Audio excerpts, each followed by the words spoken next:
Cengiz Han'ın gizemli kayıp mezarı bulundu mu? Asya'nın büyük bir kısmına hakim olan ve dünya üzerindeki her 200 erkekten birinin genetik bağı olduğu söylenen Moğol İmparatoru'nun mezarının yeri hala bir sır.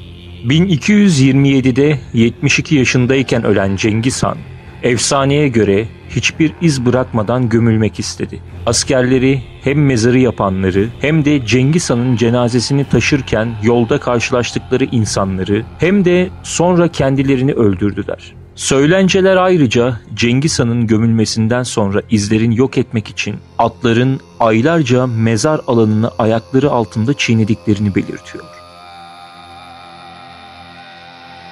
Kaliforniya Üniversitesi'nden Albert Yu Min Ling, ilgilenen herkesin uydu görüntüleri üzerinde olası mezar yerlerini işaretleyebileceği bir proje başlattı.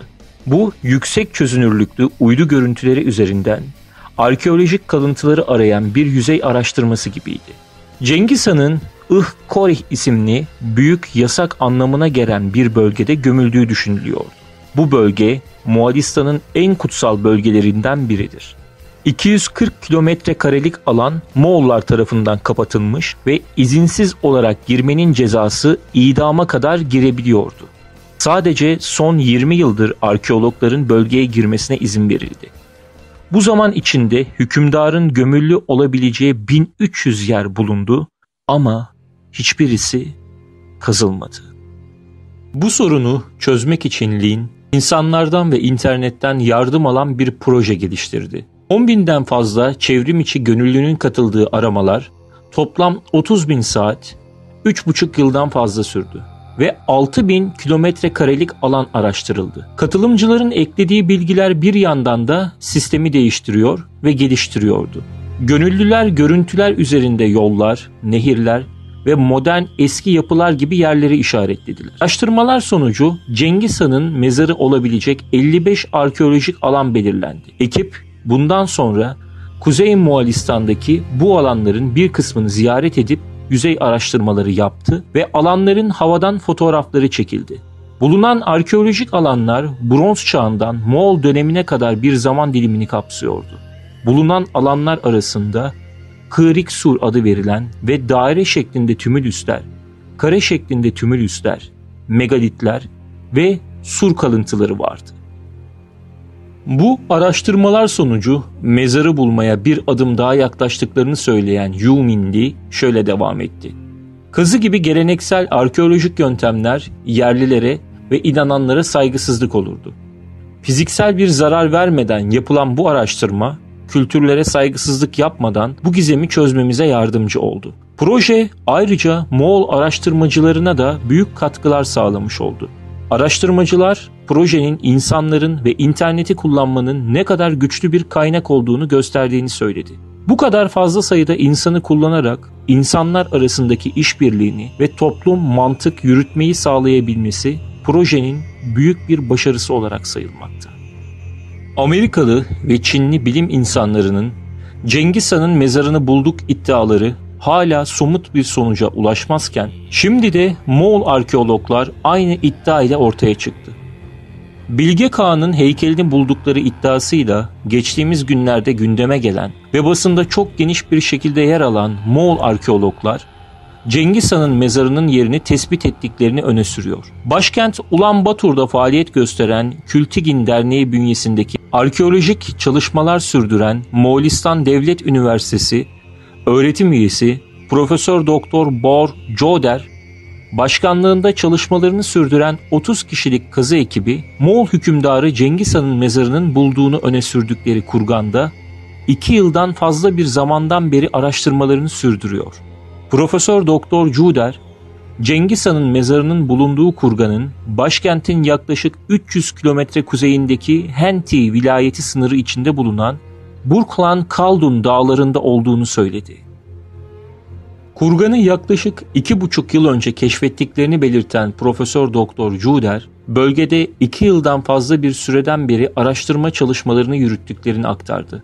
Moğol bilim adamları bölgedeki yüzey araştırmaların tamamlanmasının ardından bir yıldan fazla bir süredir jeolojik çalışmalarını yürüttüklerini belirterek bulduğumuz kurgan 200 metre uzunluğunda ve deniz seviyesinden 2362 metre yüksekte dediler. Bölgede halen tespit ettiğimiz mezar sayısı 36 diyen Profesör Doktor Bor Cauder, bu mezarlardan bir kısmının Moğol hanlarına ait olma ihtimali var. Çevre araştırmalarını sürdürüyoruz şeklinde konuştu.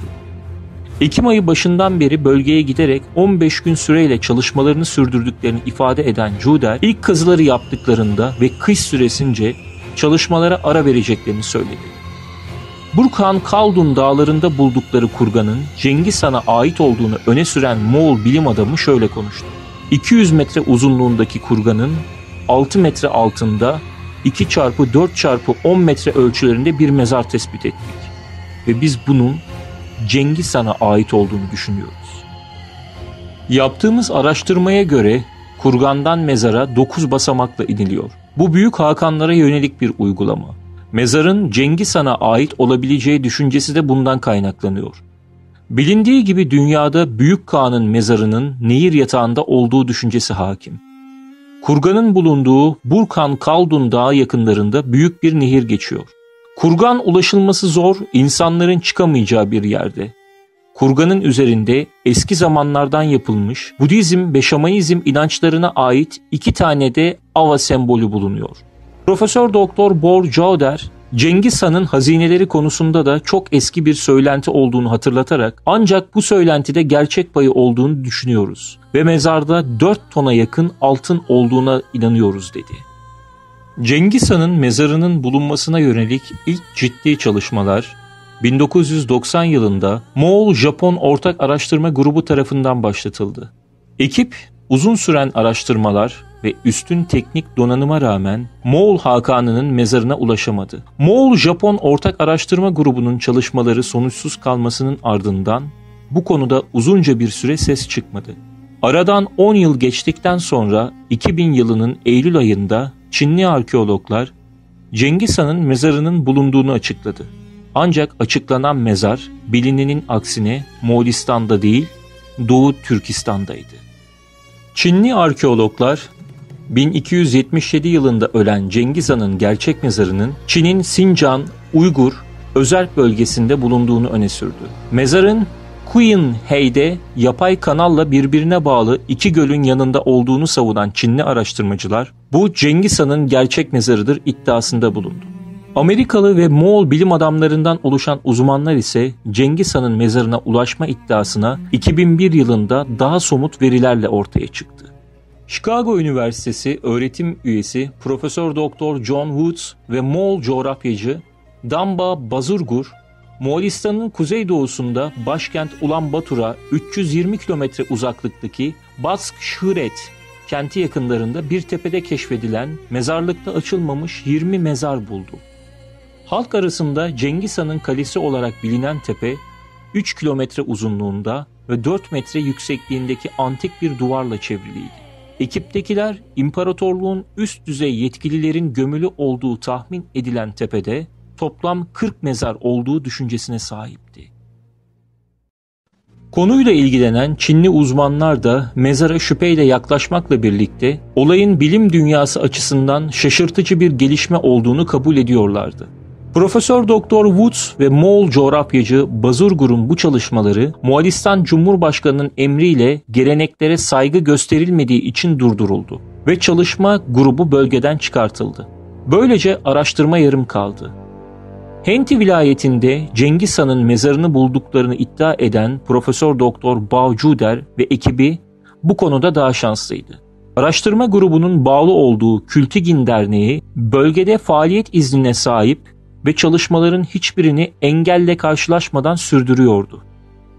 Çok kısa bir zamanda dünyanın en büyük imparatorluklarından birini kuran Cengiz Han'ın mezarı bizzat kendisinin talimatıyla gizlendiği için ölümünden bu yana araştırma konusudur.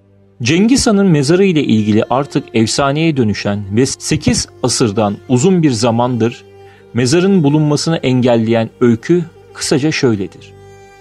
Ölümünden sonra mezarın kimse tarafından bilinmemesi talimatı veren Cengiz Han'ın bu talimatı katı bir uygulama ile yerine getirilir. Ölümünden sonra hiç beklenmeden Cengiz Han'ın naaşı kendisinin önceden belirlediği gizli bir yere gömülür. Ardından da mezarı üzerinden 1000 tane at koşturulur. Toprağın üzeri yeşillendirilerek mezar yerinin izleri tamamen yok edilir. Bunlar olurken diğer taraftan da mezarın hazırlanmasında ve naaşın gömülmesinde görev yapan herkes öldürülür. Ayrıca mezarı bilen ve gören herkes de aynı sonla karşılaşır. Cengiz Han'ın naaşının yanı sıra çok çeşitli ve tarihe ışık tutacak eserleri ile hazinesinin de olduğu tahmin edilen mezar yüzyıllardır aranıyor. Tarihçi, arkeolog ve hazine avcısı birçok kişi tarafından kimi zaman açık, kimi zaman da gizliden gizliye aranan Cengiz Han'ın mezarı hala bulunamadı.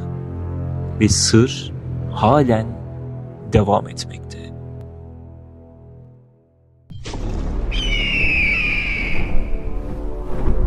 Videolarımızın devamı için kanalımıza abone olmayı unutmayın.